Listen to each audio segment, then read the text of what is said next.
Y hermanos, hoy estamos en Juan capítulo 4. Vamos a estar en los versos del 1 al 15. Y les quiero leer Juan capítulo 4, versículos del 1 al 15. Cuando ustedes la tengan lista, me dicen amén para poder estar todos juntos. La palabra del Señor dice de la siguiente manera. Por tanto, cuando el Señor supo que los fariseos habían oído que él hacía y bautizaba más discípulos que Juan, aunque Jesús mismo no bautizaba sino sus discípulos, salió de Judea y se fue otra vez para Galilea, y él tenía que pasar por Samaria. Llegó pues a una ciudad de Samaria llamada Sicar, cerca de la parcela de tierra que Jacob dio a su hijo José, y allí estaba el pozo de Jacob. Entonces Jesús, cansado del camino, se sentó junto al pozo. Era cerca del mediodía. Una mujer de Samaria vino a sacar agua y Jesús le dijo, dame de beber. Pues sus discípulos habían ido a la ciudad a comprar alimentos. Entonces la mujer samaritana le dijo, ¿cómo es que tú, siendo judío, me pides de beber a mí que soy samaritana? Porque los judíos no tienen tratos con los samaritanos. Jesús le respondió, si tú conocieras el don de Dios, ¿y quién es el que te dice, dame de beber? Tú le habrías pedido a él y él te hubiera dado agua viva. Ella le dijo, Señor, no tienes con qué sacarla y el pozo es hondo. ¿De dónde pues tienes esa agua viva? ¿Acaso eres tú mayor que nuestro padre Jacob, que nos dio el pozo del cual bebió él mismo y sus hijos y sus ganados? Jesús le respondió, todo el que beba de esta agua volverá a tener sed, pero el que beba del agua que yo le daré no tendrá sed jamás, sino que el agua que yo le daré se convertirá en él en una fuente de agua que brota para vida eterna. Señor, le dijo la mujer, dame de esa agua para que no tenga sed ni venga hasta aquí a sacarla. Esto es palabra de Dios, hermanos. Se pueden sentar. Hay una leyenda que dice que supuestamente el conquistador español Juan Ponce de León estaba en busca de la famosa fuente de la juventud. Él pensaba que si encontraba esa fuente, obviamente iba a restaurar su juventud, iba a ser el joven que era antes. De igual manera recuerdo creciendo en Puerto Rico que había o quizás hay lugares donde está la Virgen del Pozo y la gente se bañan en las piscinitas esas o buscan el agua de donde estaba la Virgen de yo no sé qué pozo y piensan que si se ponen un poquito de el agua como colonia pues tienen buena suerte y la Virgen los acompaña. No hay nada más absurdo que pensar que esas fábulas de hadas sean ciertas y que una fuentecita de pura agua de una piedra o algo pueda dar juventud o buena suerte. En el día de hoy mi argumento es otro. Hay una fuente de agua la cual provee vida eterna y la fuente de esa misma es la única a la cual toda persona que cree en esa verdad y toma de esa agua se puede recibir la vida eterna en los cielos. No buena suerte ni buena juventud. Puedes llevarte una vida que las cosas por alguna razón no salgan bien, pero esta vida eterna que da esta fuente que vamos a hablar hoy es completamente diferente. El título de nuestro tiempo para hoy es Jesús, el manantial de agua de vida. Entonces, antes de comenzar a hacer la extracción de todo lo que tenemos en los versos de hoy, quiero darles un poquito de enfoque y contexto de los primeros 3 capítulos, de lo que reseñar lo más importante y cómo cada una de las cosas que hemos ido hablando en ciertas áreas de estos 3 capítulos primeros van a tono con lo que estamos estudiando hoy. Al leer estos versículos que acabamos de leer de Juan capítulo 4, del 1 al 15, es fácil decir, bueno, todo es alrededor de la mujer samaritana y aunque ella estaba ahí, sí es cierto, pero solamente revolver todo alrededor de la mujer samaritana sería tapar y descuidar a la persona más importante en esta perícopa o porción de la Escritura, o sea, a Jesús. El apóstol Juan en este evangelio ha escrito con un propósito, es para que toda persona crea que Jesús es el Hijo de Dios. Con esas señales que él ha puesto en este evangelio ha sido para que todo aquel que las lea pueda en realidad, sin duda alguna, saber que Jesús es el Hijo de Dios. El apóstol Juan desde el comienzo del capítulo 1 comienza apuntando a la deidad de Jesús, quien ha existido con Dios en los cielos desde siempre. Es decir, nunca ha existido o ha habido un día en el cual Jesús no ha existido. Jesús siempre ha estado. Él es eterno, a la derecha del Padre, la segunda persona de la Trinidad, por quien todo lo que existe fue hecho. La creación fue hecha por Él y a través de Él para la gloria de Dios. También hablamos desde el primer capítulo el tema de agua y bautismo. El agua y el bautismo han sido parte de la narración de lo que se ha visto desde el capítulo 1. Vemos el ministerio de Juan el Bautista. Él estaba predicando acerca de Cristo y lo que él venía a hacer, el que viene detrás de mí es mayor que yo, que el que no puedo yo ni desatarle las sandalias porque es tan grande. Él está hablando de él, y entonces todo aquel que creía esa verdad era bautizado en un bautismo de fe porque creen en ese mensaje, en la espera de Jesucristo. Ahora también el agua, en el Antiguo Testamento hablamos que además de su uso normal para tomar o para lavar cualquier cosa, el pueblo la utilizaba a manera de ritual de purificación. Tú te bañabas en la pailita y te bautizaban y era como que todos tus pecados se lavaban, estabas bien en espera de ese Mesías. Ellos pensaban que bautizarse era hacerse limpio. Ibas a la piscina, te limpiabas de pecado y ya estás. Es por eso que el bautismo que ellos hacían no hacía nada para su vida espiritual. Simplemente se mojaban la piel y se volvían a secar. Estaban mojándose, no era nada más de lo que hacían. Luego en el capítulo 2 vemos la boda en Caná. En ella nuestro Señor Jesús, por medio de un agua que era de purificación, Él convierte esa agua de purificar en el mejor vino que el maestrasala podía haber probado nunca. Esa agua de purificar, lo que Él hizo, no solamente Jesús mostró su deidad, pero también Él mostró que estaba aboliendo, poniendo fin a lo que eran los ritos de purificación que venían de la ley de Moisés, pero Él se está declarando como el único que puede purificar a las personas.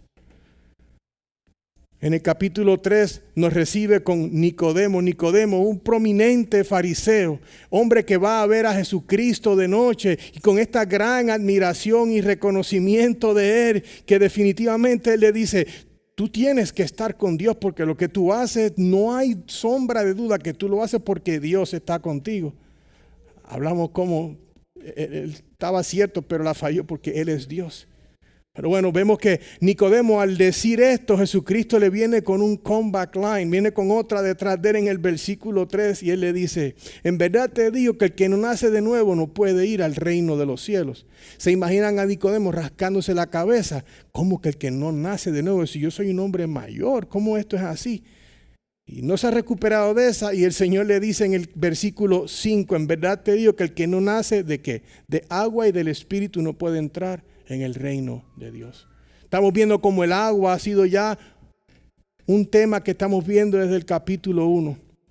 Jesús, en su mención de agua y espíritu, hace referencia al nuevo nacer, a esa purificación que provee la obra del Espíritu Santo, la que sucede dentro de la persona. No de que te fuiste a una alberca, te mojaste y ya crees que tus pecados son perdonados. Esto hace apunte y mención directa a lo que Ezequiel 36 dijo, que les rociará con agua y quedarán limpios, y que les dará un corazón nuevo. Todas sus inmundicias serán limpiadas en esencia, dice Ezequiel, y ese es el bautismo que viene solamente por la obra del Espíritu Santo, bautizados por dentro. El cambio en realidad de la persona viene del interior, y solamente Jesucristo es el que puede purificar a toda persona. Por eso es que la purificación exterior, eso no es correcto. El nacer de agua y de espíritu es nacer de nuevo. Proviene de Dios. Proviene de esa purificación de los pecados que Dios hace por medio de la fe de la persona en la obra de Cristo. Luego vemos el versículo 16, Juan 3:16, tan famoso que lo vemos desde el Super Bowl con los que juegan fútbol, que he visto que se lo ponen en el casco, y he visto hasta camiones por ahí que tienen atrás Juan 3:16. Pero es algo importante de ver, porque de tal manera amó Dios al mundo que Él dio. El amor de Dios es tan grande que Él dio a su Hijo para que todo aquel que cree en Él no se pierda, sino que tenga vida eterna. Entonces luego en los versículos del 22 al 27 vuelve el argumento que estaba en el capítulo 1 cuando estaban preguntándole a Juan el Bautista, ¿quién tú eres? ¿Por qué andas bautizando? Esa discusión vuelve a resurgir en el 22 al 27. Ellos quieren saber por qué es que ese Jesús al que tú bautizaste hasta el otro lado del Jordán está bautizando más gente que tú. Ellos querían saber la razón de eso. También recordemos que ellos piensan que el bautismo de ellos es purificación nomás. Ellos están viendo a Jesús, como dijo el hermano Abraham el domingo pasado, están buscando crear ese tipo de discordia y problema entre ellos. Ahora, en el versículo 27 vemos como Juan les responde y pone a Jesús en alto. Vemos esa preeminencia de Jesús, que Él es más grande que todo. Él dice, Juan le respondió, ningún hombre puede recibir nada si no le es dado del cielo. Él está hablando claramente, Jesús está bautizando porque Él es preeminente, Él es sobre todas las cosas, Él es el Hijo de Dios, Él es Dios y básicamente por eso es que Él lo está haciendo, porque ha sido dado por el Padre. Luego caemos en el versículo 36 del capítulo 3, donde dice, el que cree en el Hijo tiene vida eterna, pero el que no obedece al Hijo no verá la vida, sino que la ira de Dios permanece sobre él. Ahí cierra una sección que vimos desde el capítulo 1 al capítulo 3, aunque ahora vamos a ver cómo los primeros 4 versos del capítulo 4 todavía son una extensión del capítulo 3. Es como decir la antesala a lo que va a estar siendo el tema nuevo, que es la mujer samaritana, Jesús y lo que sucede en el pozo.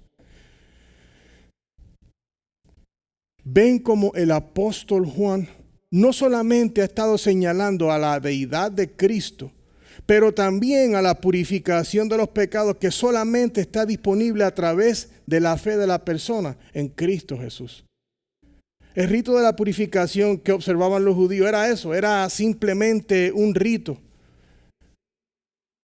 Pero la purificación de los pecados es mucho más que un rito. Es la gracia de Dios sobre los pecadores. Es la misericordia de Dios para los que están cansados y trabajados. Es la obra inmerecida de Dios que está disponible para todo aquel que cree. Y utilizando el lenguaje del texto, aquellos que han dejado atrás las falsas formas de purificación, porque ahora creen que solamente por la fe en Jesucristo alcanzan la purificación de los pecados.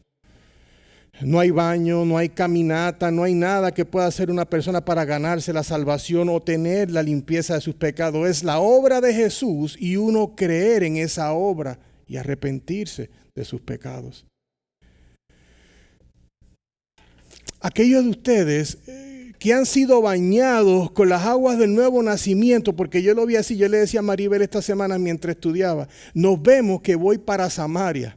Estaba metido en el texto y yo sentía que yo estaba allí sentado con Jesús en Samaria y viéndolo de esa manera y haciéndolo aplicable a mí. Piensa para cuando Dios te trajo la salvación a tu vida. Comprende la impotencia que tú tenías de darte tu misma salvación. Tú no podías salvarte. La salvación fue otorgada por parte de Dios, de su gracia.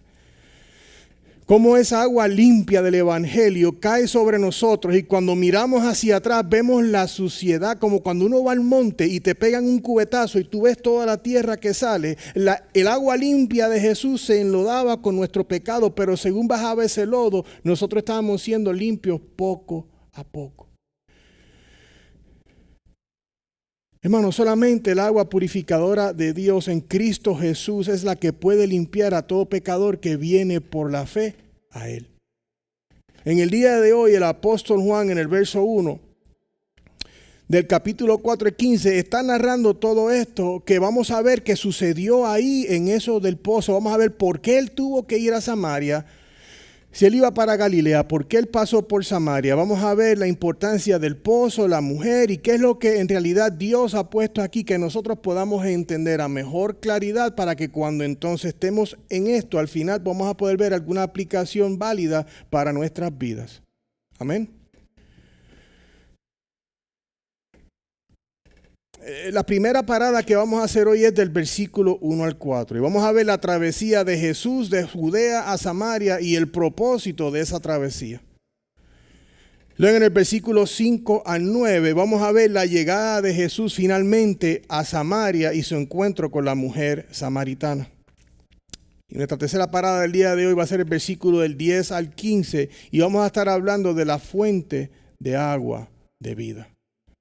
Vamos a ver cómo Juan Ponce de León no pudo encontrar ninguna fuente de la juventud, pero nosotros vamos a ver hoy quién es la fuente de la vida eterna y del agua que da vida. Amén. Entonces, versículos 1 al 4 es cuando vemos esta travesía de Jesús a Samaria y su propósito, porque dice, por tanto, cuando el Señor supo que los fariseos habían oído que él hacía y bautizaba más discípulos que Juan, y luego el versículo 2 es como un paréntesis que está diciendo Juan, aunque Jesús mismo no bautizaba, sino sus discípulos, salió de Judea y se fue otra vez para Galilea y tenía que pasar por Samaria. El apóstol comienza con las palabras por tanto. Con esto podemos ver que está él amarrando lo que acabamos de explicar con lo que está sucediendo ahora. Estamos más importantemente viendo en el versículo 25 del capítulo 3, cuando dice, surgió entonces una discusión entre los discípulos de Juan y un juicio acerca de la purificación. Ellos están hablando de la purificación, el bautismo, y Jesús no está para meterse en eso. Ahora él tiene otra agenda. Como hemos visto ahorita mismo, durante todo el evangelio, el apóstol Juan ha estado alzando el nombre de Cristo, enseñando su deidad. Y es por eso que queremos exaltar a Cristo en este pasaje de hoy. Por tanto, cuando el Señor supo que los fariseos habían oído que él hacía bautizaba más discípulos que Juan. En esta narrativa el apóstol Juan nos enseña la omnisciencia del Señor Jesús. Él sabe que ellos están con esta discusión del bautismo, la purificación. Él no está para eso, él decide alejarse de esa controversia, de ese tema que ellos están hablando. Él no tiene tiempo para ello. Jesús está en una agenda divina. Él no se va a inmiscuir en lo que es innecesario para lo que él tiene en su propósito. Entonces, el versículo 2, Juan hace un paréntesis y él dice, aunque Jesús mismo no bautizaba, sino sus discípulos. Con este comentario podemos ver cómo Jesús no está poniendo un gran énfasis al bautismo. No estoy diciendo que el bautismo no es importante, pero lo que sucede es que estos hombres, ellos pensaban que en el bautismo era que se limpiaban, en el bautismo era que ellos se podían limpiar de sus pecados, lo que no es así. El bautismo es algo que el creyente hace luego que ha sido dada la fe a él. Él responde, está en Cristo, ha sido renovado por medio de la fe, se bautiza en semejanza a la muerte de Cristo y a la resurrección de él. Nos identificamos con su muerte y su resurrección. Ahora, ¿te has preguntado alguna vez por qué Jesús no bautizó? Primeramente, Jesús vino con un propósito. Escuchemos. Lucas 19:10 dice, porque el Hijo del Hombre ha venido a buscar y a salvar lo que se había perdido. Él vino a buscar y a salvar. Ahora bien, simplemente imagínese cómo hubiese sido el ego de las personas. A mí me bautizó Jesús.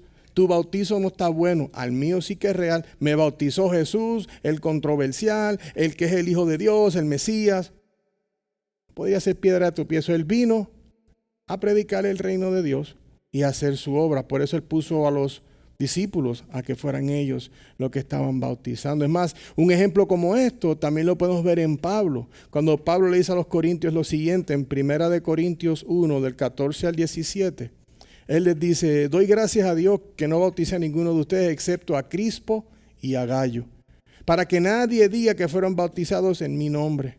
También bauticé de la casa de Estefanas, por lo demás, no sé si bauticé a algún otro. Pues Cristo no me envió a bautizar, sino a predicar el evangelio, no con palabras elocuentes, para que no se haga vana la cruz de Cristo.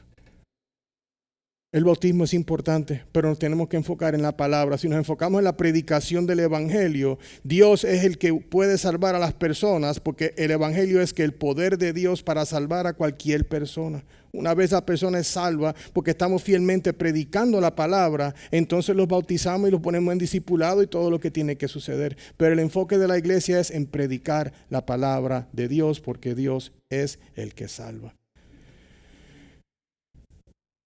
Entonces, miremos ahora el verso 4.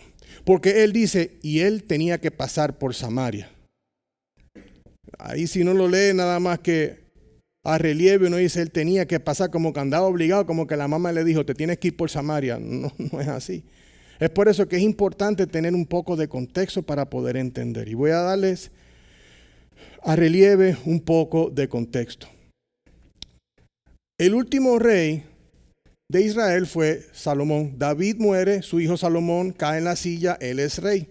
Salomón empezó a juntarse con más novias. Sabemos que él no tenía buen modal y se juntaba con todo tipo de mujeres. El Señor le dijo que no estuviera con cierta clase de mujeres, empezó a mover con ellas, empezó a estar con ellas, empezó a adorar los falsos dioses de esas mujeres. Él hasta estuvo adorando a Molec. Él no le iba bien, no estaba bien ante los ojos de Dios.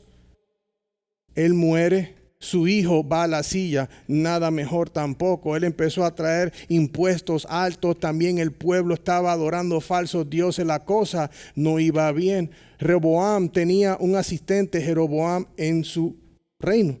Él estaba molesto con Rehoboam y él estaba ya que no podía más con él y sus actos, habían otro tipo de cosas que habían sucedido, los cuales otros reyes habían hecho cosas impropias, David había matado a unas personas, había un gran rollo, eso lo vemos en Primera de Reyes 11 me parece. Entonces, él está saliendo, está caminando y él se encuentra con Ahías, un profeta. Ahías le dice, mira Jeroboam, el Señor me dio una visión para que te dé esta profecía a ti. Y es que Él te está dando 10 de las tribus para que tú seas el gobernante de ellas. Y todas estas están en el norte. Y le va a dejar simplemente 2 al reino del sur. Luego en el año 975 se divide el reino. El reino del norte llegó a ser el reino de Israel y el sur el reino de Judá. Había una gran división, no solamente religiosa, pero también cultural. Los que se fueron al norte, ellos simplemente leían lo que era el Torá, que son los primeros 5, el Pentateuco, perdón. Los primeros 5 libros solamente, no leían ley y profetas. El sur tenía todo el Antiguo Testamento, tenían todo a mitad. Ellos estaban adorando otros dioses. Ellos adoraban en el monte Gerizim, pero el templo de Dios, del Dios Todopoderoso, todavía estaba en Jerusalén. So, había gran diferencia. Los ortodoxos de verdad, judíos ortodoxos, no iban a pasar por Samaria, porque no querían quedar impuros, no querían ensuciarse, no querían nada que ver con ellos. Algunos pasarían rápido porque en realidad de Judea hacia Galilea era la distancia más corta. Entiendo que de Judea a Samaria eran 20 millas, pero habían otras áreas para las cuales el que no quería ser inmundo o tener nada de toque con ellos iba o por el oeste, por el mar Mediterráneo y subía y llegaba a Galilea, o por el este a las afueras de Jerusalén pasando por el río Jordán y entonces llegando a Galilea. Pero Jesús dice aquí que él tenía que pasar por Samaria. Vemos que hay una tensión, el norte y el sur no se llevan. Eso era como antes, que si el East Coast y el West Coast había separación y tenían guerras. Entonces en el idioma original la frase tenía que pasar significa era necesario que pasara. Entonces Jesús está diciendo, es que mira, dice Juan que dice, es que era necesario que pasara por Samaria. Podemos dejarlo, algunos dicen, no, es que pueden decir que era una distancia más corta y por eso fue que Jesús fue por ahí. Hay otros comentaristas que dicen, no, es que Él se fue literal con lo que está aquí, porque posiblemente Jesús no anda en la vida sin un plan. Él todo lo que hace es un plan específico. Él no va a pasar por Samaria simplemente porque quiere perder el tiempo, hacer menos distancia. Porque si no hubiésemos escuchado de algo más que Él hubiese hecho, entonces podemos descansar en que era necesario para que Él pasara por ahí. Entonces sabemos que hay una diferencia entre judíos y samaritanos. No mezclan. Entonces, luego de eso, en el versículo 5-9, dice el versículo 5 que entonces Jesús llegó pues a una ciudad de Samaria llamada Sicar, cerca de la parcela que tenía Jacob, que Jacob le dio a su hijo José. Jacob, o sea Israel, en su deathbed, en su lecho ya, él dice, mira hijo, te quiero dar esta parcela de tierra que yo me la gané a punta de espada, tú eres mi hijo favorito, aquí te la estoy dando. Y aunque la Biblia como tal no nos dice el nombre del pozo de Jacob, aquí solamente no habla más de dónde sacó el nombre. Podemos entender y posible que sí, se hizo un pozo allí porque viven en el desierto, terreno árido, el agua es sumamente necesaria. Eran cisternas que se alimentaban por manantiales y se dice que este pozo de Jacob estaba como a unos 100 pies de profundidad que había que darle para sacar el agua, pero esta era una cisterna que había sido dada por ellos. Ahora, cuando vemos el versículo 6, dice, y allí estaba el pozo de Jacob. Ya hablamos de eso, está el pozo, perfecto. Entonces Jesús, cansado del camino, se sentó junto al pozo. Era cerca del mediodía. Hermano, Jesús iba caminando desde Judea hasta Samaria, el sol casi del mediodía pegándole, esas 20 millas caminando, con chancletas de cuero, en terreno duro y árido, el sol pegándole fuerte. Somos nosotros. Esta mañana yo caminé de unos estacionamientos para poner un letrero hasta acá y venía sudando que parece que me andaban persiguiendo. Imagínese 20 millas en ese arduo sol del Medio Oriente, reflejándose en el terreno fuerte y pegando en la cara. Él estaba pasando gran calor. Entonces, obviamente Jesús llega cansado del camino.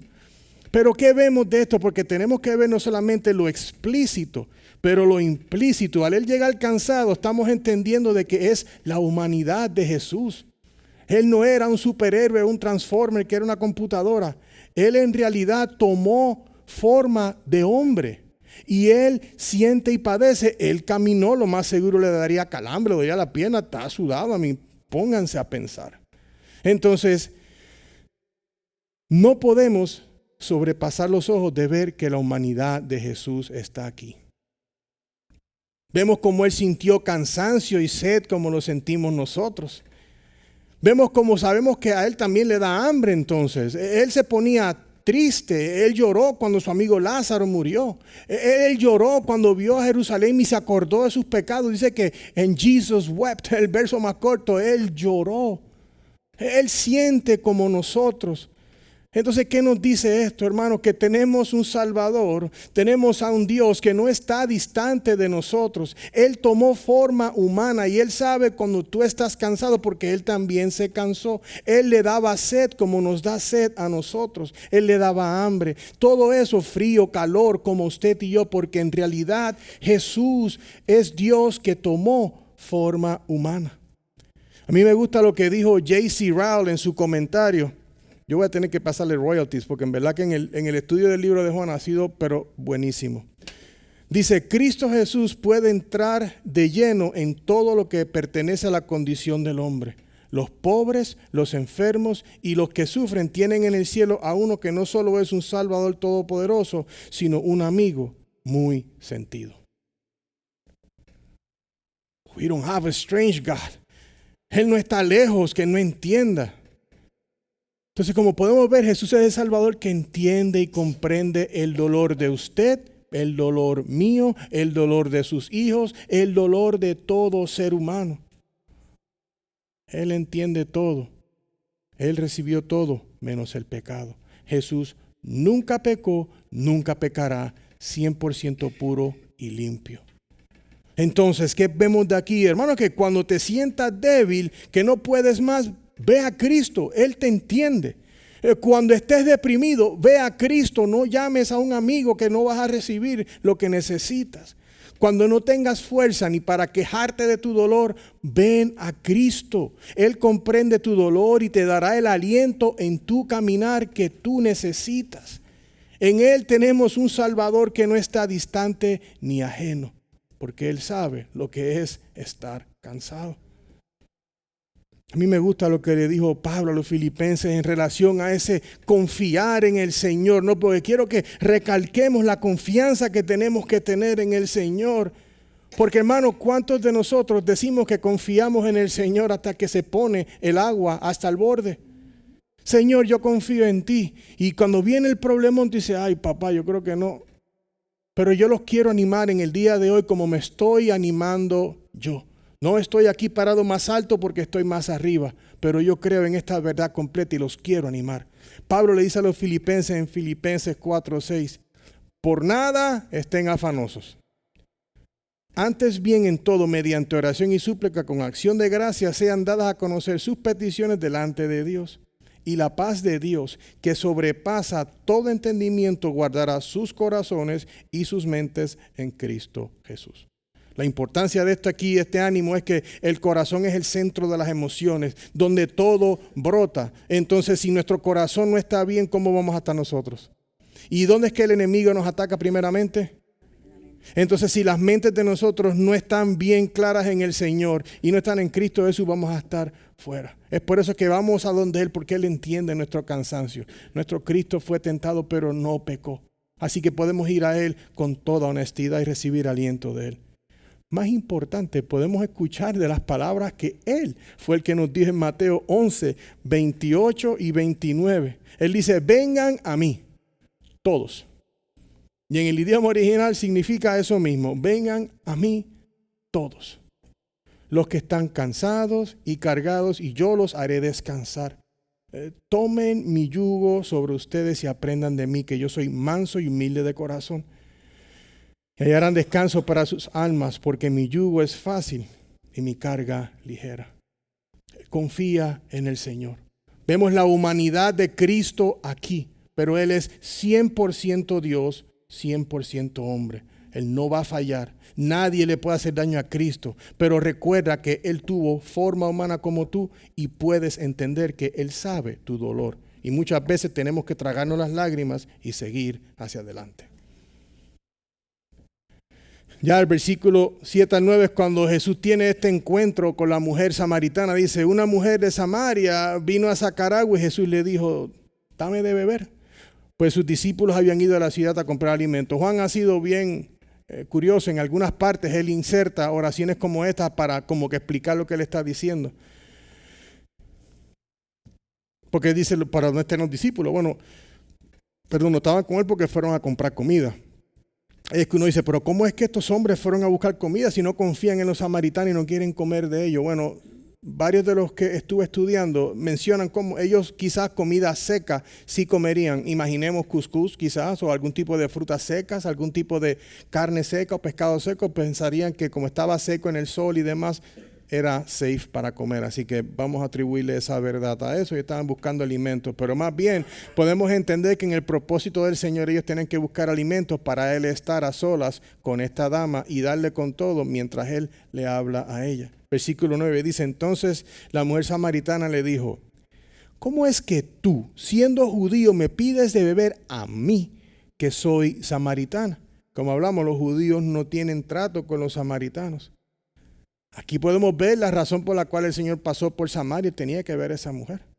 Él tenía que reunirse con ella. Una mujer samaritana que posiblemente lo poco que puede conocer es lo que tiene del Pentateuco. No tiene la ley ni los profetas, no sabe nada de Jesús. Ella está oblivious, no tiene ni idea.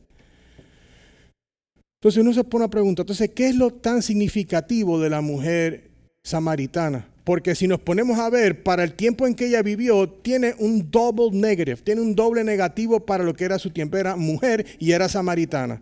Las mujeres no tenían una posición de respeto en la sociedad. Ellas no podían verse cerca de los hombres. Tanto así que leí que los rabinos de ese tiempo no se mezclaban ni con sus propias damas de la familia para no sentirse impuros.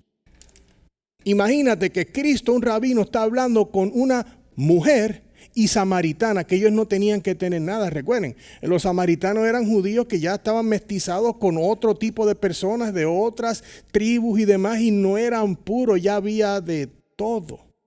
Ya no era el pueblo de Dios puro judío, ya era otra cosa. Entonces es un doble negativo. Estamos viendo aquí una cosa, mujer samaritana, pero hermano, estamos viendo que son dos cosas que no podían ser, pero Jesús fue a ella. Entonces, ¿no crees tú que Jesús tiene compasión también del vecino tuyo, del compañero de trabajo? No hay distancia lejos para Jesús. Él puede llegar a donde cualquier persona. En el principio del capítulo 3 vemos a Nicodemo, un fariseo de posición, un hombre celoso de la ley, un hombre que en realidad era respetado, él respetaba la ley del Señor, piadoso dentro de lo que es. Y ahora estamos en el capítulo 4 con un polo totalmente opuesto, con una mujer samaritana que no solamente eso tenía, tuvo 5 maridos y el de ahora ni siquiera es el marido, quizás es el Friday night date. Ven cómo Juan nos está dando aquí este contraste. Nicodemo fue a Jesús de noche para hablar y halagarlo. Y Jesús está esperando a una mujer samaritana a la orilla de un pozo para que le dé agua. Podemos ver también que Jesús elige a quien Él quiere ir a ver. Él fue a ver a esta mujer desde Judea. Oye, tengo algo que hacer allí, yo tengo que pasar por Samaria.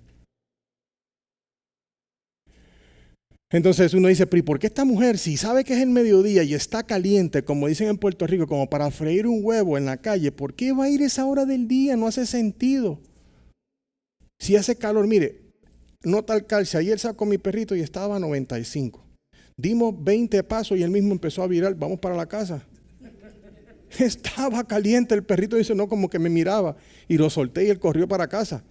Entonces, ¿por qué iría de noche? Mire, en esos tiempos la tarea de buscar el agua al pozo era una tarea que las damas hacían. Los hombres se encargaban de la tierra, de la cacería y de otras cosas. Las mujeres tenían que buscar el agua. Ellas iban en lo que era cuando estaba ya anocheciendo, cuando ya el rubio se había calmado, ya el sol no estaba tan fuerte, ellas iban allí. Se convertían en un lugar donde confraternizaban, hablaban alrededor del pozo, sacaban su agüita.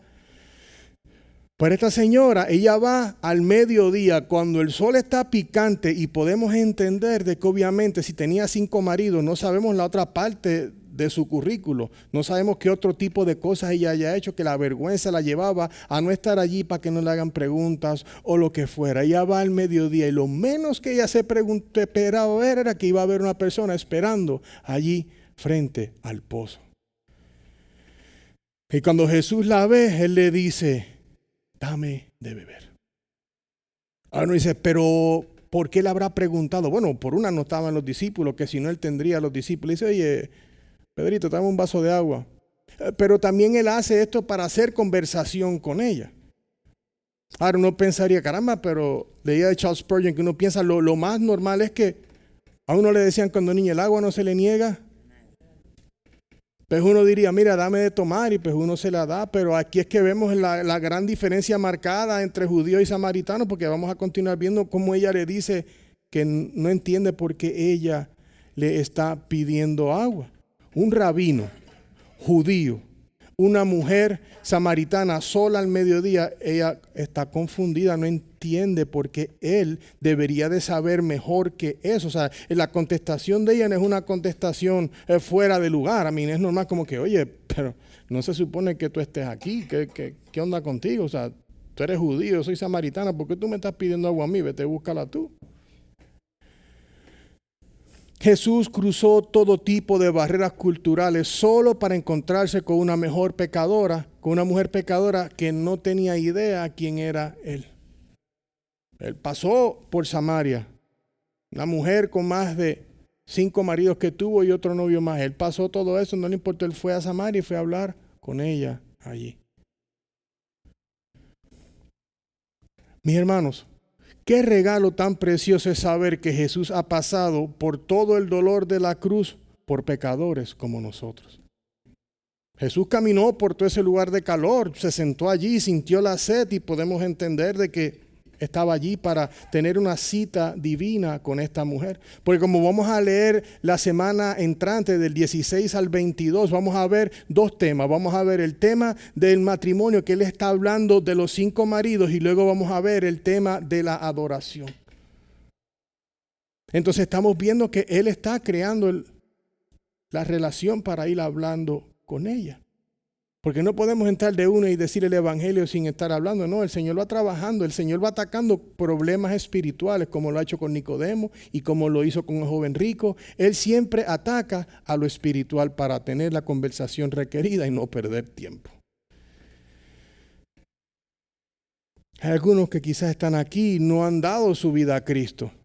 Quizás algunos familiares de ustedes, sus hijos, nuestros hijos, sobrinos, no han sido salvos. Esto nos da a entender de que podemos continuar orando con fe, porque Jesús va a ir no importa a dónde, para llegar a donde quien sea. Dios es el que salva, pero podemos orar y saber de que Él puede ir a México, a Colombia, a Puerto Rico, a China, a Rusia, al barrio, a Brentwood, no importa. El rico, el pobre, el alto y el bajito necesitan la salvación en Cristo Jesús. Nadie está exento de decir yo no la necesito. Todos la necesitamos. Y como hemos visto hasta ahora, es solamente a través de Cristo Jesús. Entonces en el versículo 10 vemos esa fuente de agua viva. Y una de las cosas que uno piensa cuando uno piensa en agua viva es, recuerdo ver en el campo, mi abuelo que vivía en el campo, habían como unos estanquecitos que eran de agua ahí quieta, standing water, y se ponían verdosas y no era bonita. Pero cuando tú piensas agua viva, uno empieza a ver como un chorro que está continuamente limpio, limpiando. Entonces dice, Jesús le respondió, si tú conocieras el don de Dios, o sea, el regalo de Dios, y quién es el que te dice, dame de beber, tú le habrías pedido a él y él te hubiera dado agua viva. Entonces el discurso entre la mujer y Jesús, ella le dice que no le puede pedir agua a ella, porque como él le pide que ella es una mujer samaritana. Pero Jesús le responde, si conocieras el don de Dios. Y uno dice, ¿cuál será el don de Dios? ¿Será Cristo? Bueno, si Él es el don de Dios para todos nosotros. ¿Será que Él está hablando del Evangelio? Bueno, estaría muy cabal que Él hable del Evangelio y está bien que Él hable del Evangelio. Pero de lo que Él está hablando lo vemos después en el versículo 14 o 15, que es la vida eterna. El don de la vida eterna. Cuando estábamos en el capítulo 1, versículos... ¿Dónde está? I'll go back in a minute. Ya lo consigo cuando me recuerde ahorita.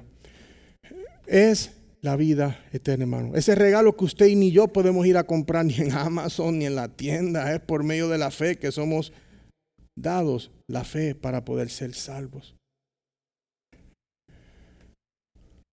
Juan 17:3. Todo lo que necesitamos, hermanos, para entender la Escritura, Dios nos los ha proveído en las Escrituras. Miren lo que dice Juan 17:3. Y esta es la vida eterna, que te conozcan a ti, el único Dios verdadero, y a Jesucristo, a quien has enviado. La vida eterna es un regalo de Dios y no se puede tomar a la ligera. Por eso es que Pablo le dijo a los Efesios en Efesios 2:8, por gracia ustedes han sido salvados por medio de la fe. Y esto no procede de ustedes, sino que es que don de Dios. Entonces luego la mujer hablando con Jesús le dice, no, Jacob es el mayor. Ella le dijo, Señor, no tienes con qué sacarla. Ella está pensando en lo natural, ¿no? Y en el pozo es hondo. ¿De dónde pues tienes esa agua viva? Ella quiere saber. Entonces él dice, ¿acaso tú eres mayor que nuestro padre Jacob, que nos dio el pozo del agua, del cual bebió él mismo y sus hijos y sus ganados? La mujer está procesando lo que Jesús le dijo del agua de vida. Ella está pensando en lo natural, en el agua que saca de la cisterna. Dice, bueno, pero Jacob nos dio el pozo y él tenía que buscar un cucharón grande para poder sacar esa agua. Aproximadamente, como le dije, 100 pies de profundidad, lo cual es imposible de sacar si tú no tienes eso. Entonces ella quiere saber y tiene interés de dónde viene esta agua viva. La samaritana no puede creer que Jesús sea mayor que Jacob, siendo Jacob el que les dio el pozo.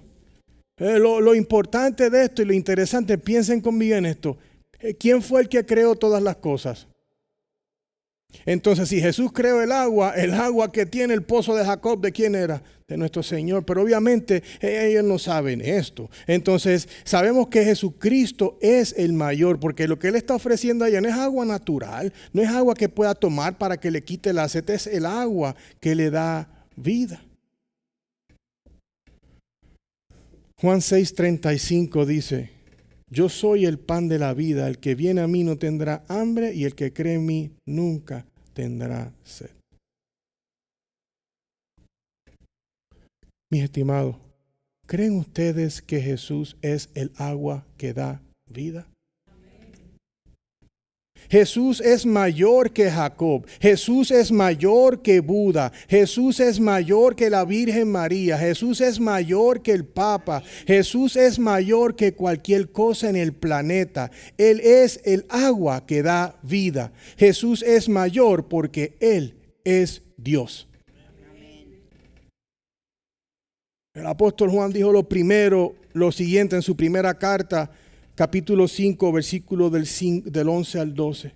Y el testimonio es este, que Dios nos ha dado vida eterna y esta vida está en su Hijo. El que tiene al Hijo tiene la vida y el que no tiene al Hijo de Dios no tiene la vida. Es por eso que la vida se encuentra en Cristo Jesús. Entonces, el versículos 13 al 15, vemos más específico lo que es el agua de vida.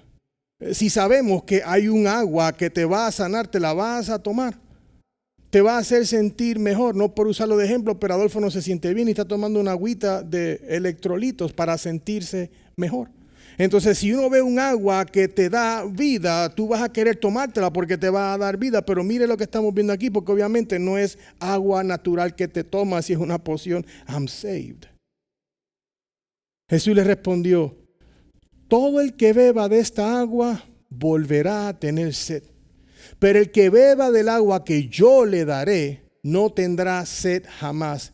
Mi estimado, ¿quién es el que da el agua? Jesús. Sino que el agua que yo le daré se convertirá en él en una fuente de agua que brota para vida eterna. Señor, le dijo la mujer, dame esa agua para que no tenga sed ni venga hasta aquí a sacarla. Ella todavía estaba pensando en lo natural. Dime esa agua, porque si tomo esa agua y no tengo más sed, esto está bueno.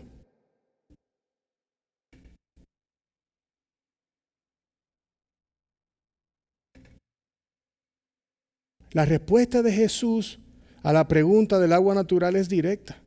Todo aquel que beba del pozo de Jacob ciertamente va a volver a tener agua. Agua natural te va a seguir dando sed. El cuerpo necesita agua. El cuerpo natural como el de Jesús en el pozo necesitaba agua. Pero aquí estamos hablando figuradamente de la obra del Espíritu, la limpieza de agua y del Espíritu. Esa limpieza que solamente viene de Dios por medio del Espíritu Santo. Sin embargo, vemos entonces que la de Jacob todavía da sed, y cuando hablamos de eso podemos pensar en tantas cosas que podemos hacer alusión. Lo que tú pienses que te llena, es que a mí me llena pintar, que no está mal, me llena esto, quiero hacer esto, nada de eso te va a dar una felicidad eterna, ni mucho menos la vida eterna. Pero solamente Cristo Jesús, no importa lo que estás haciendo, te da la satisfacción de continuar hacia adelante porque tú sabes que estás seguro en Cristo y tienes vida eterna. Entonces, el que toma del agua de Cristo, el que cree en Cristo, jamás tendrá sed espiritual. Es por eso que vamos al manantial de su palabra seguidamente, porque esa palabra que nosotros albergamos en nuestro corazón, el Espíritu de Dios la va usando con nosotros. Cuando estamos en situaciones, nos recordamos de la palabra, actuamos en base a ella, pero si no atesoramos esa palabra en nuestro corazón, vamos a hacer cisternas vacías. Pedro dijo lo siguiente cuando lo estaba interrogando el gobierno, los tenían en la corte y él estaba junto a Juan, y en Hechos 4:12 él les dice bien claro que solamente en Jesús es que se encuentra la vida eterna. Dice, en ningún otro hay salvación, porque no hay otro nombre bajo el cielo dado a los hombres en el cual podamos ser salvos. Y Pablo le dijo al joven Timoteo en 1 Timoteo 2:5, porque hay un solo Dios y también un solo mediador entre Dios y los hombres, Cristo Jesús, hombre. Esta agua que solamente Jesús puede dar es única. Ninguna otra persona puede dar el regalo de la vida eterna sino solamente Jesucristo, y solamente se puede recibir a través de la fe en Él. Les pregunto, hermanos, ¿tiene tu alma sed de Jesucristo? Muchas veces andamos con el tanque espiritual vacío. No leemos la palabra, no aplicamos lo que entendemos y andamos por ahí tomando agüita de la que encontramos. Y luego nos damos a preguntar por qué no andamos bien, porque no estamos tomando del agua viva del Señor. Deberíamos de tener todos sed. No importa cuán especial sea el agua, sea la de botella que vale yo no sé cuánto dinero que la gente paga, esa agua es carísima, que I don't get it, but I understand. O no importa cuánto las personas piensen, cuánto tú puedas pensar que disfrutas de tu pecado, no te durará eso, ¿cómo se llama? Ese saciamiento, no te va a durar mucho. Porque vas a tener que beberla nuevamente y seguir bebiendo de ese pecado y vas a ser esclavo de ese pecado para siempre. Sin embargo, cuando venimos a la fe en Cristo Jesús, esa agua que nos lleva a la purificación, esa agua que nos limpia y nos hace conformes a nuestro Señor Jesucristo, nos sigue limpiando y dentro de nosotros ese Espíritu Santo sigue obrando como un manantial de agua viva.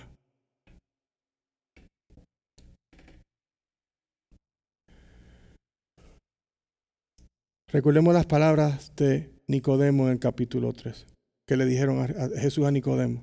El versículo 5 dice, en verdad te digo que quien no nace del agua y del Espíritu no puede entrar al reino de los cielos. Y el 8, el viento sopla por donde quiere y oye su sonido, pero no sabe de dónde viene ni a dónde va. Así es todo aquel que es nacido del Espíritu. Es por eso que Jesús es el manantial del agua de vida, porque la vida solamente se encuentra en Cristo Jesús. Él es el que nos ha dado el Espíritu por medio de la fe. Dios ha puesto el Espíritu de Dios en nosotros y ese es nuestro guía. Él es el que nos continúa ayudando en nuestro caminar. Es el que hace que todo dentro de nosotros siga sucediendo, porque nosotros teníamos un corazón muerto, pero como dice Ezequiel, nos rociaron limpio y nos dieron un corazón de carne y el Espíritu obra en nosotros. ¿Tiene tu alma sed de tomar del agua de vida de Jesús? Porque sí, estamos hablando de la que te lleva a la vida eterna. Estamos salvos, pero a veces dejamos la salvación y ahí quedó. Tenemos que continuar buscando. Tenemos que intencionalmente detener nuestro día. En esta semana estaba escuchando varias cosas y leyendo. Y, hermanos, tenemos que nosotros entender que a veces hacemos tantas cosas y no estamos dedicándole un minuto a lo más importante. Y voy a poner la familia y los que tienen hijos al lado. No que los hijos no son importantes ni la familia. Pero la primera prioridad de todo seguidor de Cristo es Cristo. Y si nos ocupamos haciendo 100,000 cosas y queremos hacer toda la plata del mundo y no le dedicamos un tiempo al Señor diariamente, no nos podemos quejar que andamos deshidratados. Dedicarle tiempo. Cuando usted es débil, díselo. Cuando usted es contento, díselo.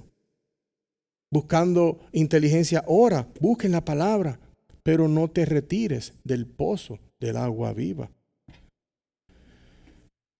Si tu corazón está cansado, ven a beber del agua de Dios.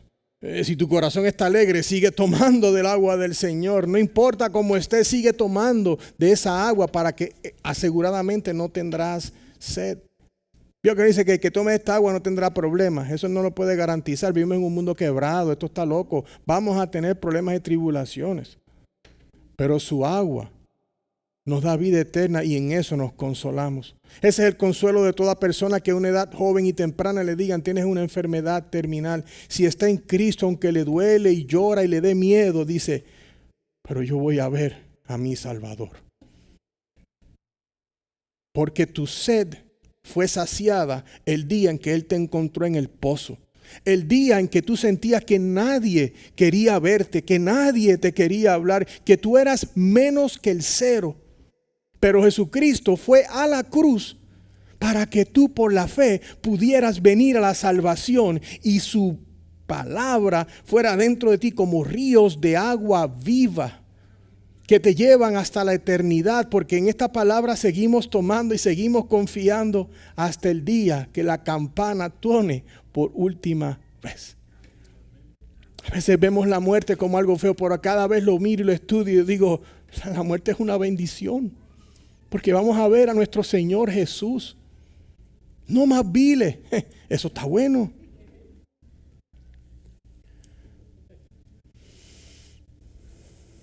Juan 7:37 dice, en el último día, el gran día de la fiesta, Jesús puesto en pie exclamó en voz alta, si alguien tiene sed, que venga a mí y beba. Entonces, ¿a dónde vamos a beber, hermanos? A Cristo. El Señor ha sido muy claro hoy con todos nosotros. Él es el manantial del agua de vida. Es la fuente, o sea, el lugar de donde proviene la vida eterna. Puedes vivir una vida súper feliz. Si no estás en Cristo, ese va a ser el momento más grato de tu vida. Entonces, hermanos, disfruta la vida, pero cree en esta verdad, porque alejado del Señor no verás la vida eterna. Sin Cristo no vamos al cielo. Si no somos nacidos de agua y del Espíritu, si no somos purificados y nacidos del Espíritu, no veremos nunca a Dios. Aprendimos que Jesús no es un salvador distante de su pueblo. Más bien Él supo lo que fue sentir cansancio, hambre, sed, dolor, lo que nos trae tranquilidad y seguridad, porque todos podemos acudir a Cristo en la hora más necesitada de cada uno de nosotros. Tú puedes ir por tus hijos, puedes ir por los imposibles de tu matrimonio, por lo que fuera. Vamos a Cristo porque solo Él puede saciarlo. Y jóvenes, se los digo, ténganlo claro, no hay nada que este mundo ofrezca que te vaya a saciar la sed espiritual, solamente Dios. Si tú buscas agua dulce en el mar, te va a ir mal porque no vas a encontrar agua dulce. Si tú buscas la felicidad en las otras cosas de este mundo, no la vas a encontrar. Búscala en Cristo y vas a tener que transformar tu vida, porque tú vas a decir, I want to live for God. Yo quiero vivir para Dios. Y por ende, su agua te limpia y vas a querer andar en esos lares. Jesús está con su pueblo y ha provisto a su iglesia con un manantial de agua. No hay que planificar. ¿Qué luces ponemos hoy, Adolfo? La azul, la verde. Si las tenemos bien y si no también. Si no hay aire, bien, y si no también. Nos gustan las cosas bonitas. Claro, deje que vean cómo vamos a pintar y esto va a estar muy guapo. Pero la prioridad mía no es que usted se siente en una silla cómoda. Mi prioridad es que la palabra te haga sentir incómodo para que tú vayas al único que te puede saciar tu vida por toda una eternidad. Y si mi trabajo es hacerte sentir incómodo para que yo tenga menos gente, bendito sea Dios. Prefiero ser fiel a 10 que infiel a miles. Entonces, recuerda que Jesús es la fuente de agua viva. Mi querido, todo aquel que está sediento, venga a Jesús y llene su tanque del agua que no caduca. Uno va al colmado y mira algo, esto se vence ya mismo. El agua de Jesucristo no se vence, te llevará hasta la vida eterna y vas a estar en el mejor lugar que jamás habías pensado. El dolor que puedas sentir aquí de lo que sea no compara con el dolor en la eternidad en el Hades. Pero tampoco la satisfacción que te da este mundo compara con la satisfacción de estar en la casa del Padre por toda una eternidad cantando Holy, Holy, Holy. Santo, Santo, Santo. Entonces quizás estás pensando, pastor, ¿cómo esto me puede ayudar en el día de hoy, en el día de mañana? Bueno, hemos dado bastante ejemplo de que primeramente es confiar en el Señor. Si no has venido al Señor, ese debe ser el primer paso. El Señor, ¿cómo yo lo creo? That's all you got to do, believe. Si tú crees en esa verdad, entonces tienes que dar un paso atrás a tu vida anterior y seguir a Cristo. Mis queridos hermanos y hermanas, que estamos en el Señor, confía que Jesús fue hasta donde tú te encontrabas un día y te dio a beber de esa agua que te trajo a la salvación. En algún punto en nuestra vida éramos nosotros los samaritanos. Éramos los que nadie podía ver. Hermano, y la salvación no es por un sentimiento de corazón o como en los libros de cuentos de los niños. Al sonar la campana, pasa la página. La salvación es la certeza de que tú crees la verdad de Cristo. Perfecto, sin tacha, nacido de una virgen, que su pago y su muerte en la cruz es la muerte sustitutiva de la que tú merecías por tus pecados. Entonces nosotros como hijos de Dios vivimos en esa alegría, pero nos tenemos que recordar de dónde Él nos consiguió. Estábamos con sed y estábamos perdidos y Él nos dio del agua que no nos quita la sed. En medio de tus dificultades y confusiones, no confíes en tu propia sabiduría. Confía en el Señor. El pozo de nuestro Señor Jesús es mayor que tus situaciones. Mantén tu fe y cree en Él y déjate llevar por el Espíritu Santo. Cuando estés sediento, Cuando estés así que no estás en el mejor lugar porque tu espíritu está sediento, recuerda esto, tú conoces el don de la vida eterna de parte de Dios. Entonces cuando tengas sed, ve a la palabra de Dios y dile, Dios, tengo sed, dame de beber por favor. Le voy a decir lo equivocado a mi esposa, a mi hijo, a alguien en la iglesia. Le iba a decir algo a alguien que me hizo un corte en el highway, me quitaron el parqueo en el Walmart, le voy a decir algo. Pero en momentos así tenemos que ir a donde el Señor y recordarnos del don de Él, de la vida eterna. Es un regalo inmerecido y nosotros nos regocijamos en eso. Así que no importa las situaciones tan difíciles que hay, tenemos que darle gloria y las gracias a nuestro Dios de que Él nos ha dado un agua que está dando beneficios por toda una eternidad. Entonces aquellos que quizás no están en el Señor, tú dices, entiendo, pero es que debe ser por eso que me siento deshidratada todo el tiempo, sí. No es que como dicen, que tienes ¿cómo es que dicen? Un hueco del tamaño de Dios en el corazón y tiene que ser, sí, suena bonito. Pero tenemos pecados que tienen que ser erradicados en nuestro corazón. Y eso es por medio del entendimiento de que Dios es santo y tú no. Es saber de que el agua que tú estás bebiendo es la que te ha llevado a donde tú estás. Pero lo único que te va a hacer mejor es tomar del agua que tiene que ser. Hay ministerios que se han formado, especialmente en África. He visto que han hecho diferentes cosas como para unos pocitos para sacar el agua porque la gente se estaba muriendo por masas por tomar agua sucia. Ellos tenían que buscar la forma de darles agua limpia para que estos chiquillos y las tribus no se murieran tomando agua cochina. Y ahora ellos están bien porque están tomando el agua que es buena. Entonces, ¿cómo eso no va a aplicar a cualquiera de nosotros? No podemos estar tomando del agua sucia e impura del mundo. Tenemos que tomar del agua de vida que da Cristo. Entonces, mis hermanos, aquellos que no están en Cristo, ven y toma del agua de vida. No tienes que caminar por un pasillo, no tienes que llenar una tarjeta, no tienes que tirarte al piso. Simplemente tienes que tener todo el entendimiento, sin sombra de duda, que Cristo es quien Él dice que es. Que si tú pones tu fe en Él, tú dices, yo creo en eso. Así que, Señor, dame de beber, perdóname y usted se lo dice al Señor. Eso es una transacción entre usted y Dios. Sin embargo, si algo así sucede, hablemos, porque lo quiero guiar y poder hablar y orar con usted. Amén. Vamos a orar. Señor, en esta tarde estamos tan agradecidos a ti, Señor, por Cristo y por habernos dado ese manantial de agua de vida que solamente se ve en Jesucristo. Señor, muchos de nosotros éramos, antes de que tú nos encontraras, Señor, unos pecadores sedientos como la mujer samaritana. Pero, Padre, vemos en esta narrativa de Juan, Padre, que Jesucristo fue específicamente a un lugar para encontrarse con esa mujer. Y sabemos, Señor, que así ha sido tu testimonio con cada uno de nosotros.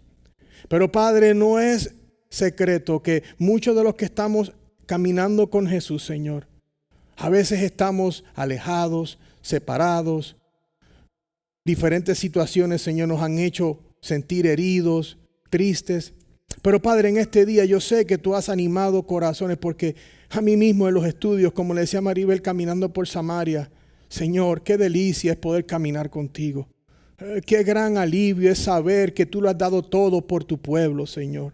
Pero, Padre, también oro por esos corazones que todavía no han entendido, y te pido, Señor, abre sus corazones. Padre, ten gracia y misericordia de ellos. Padre, dale hoy a algunas personas agua de beber. Transforma sus vidas en el día de hoy para toda la eternidad. En el nombre de Cristo Jesús, mi Dios, te damos las gracias. Amén.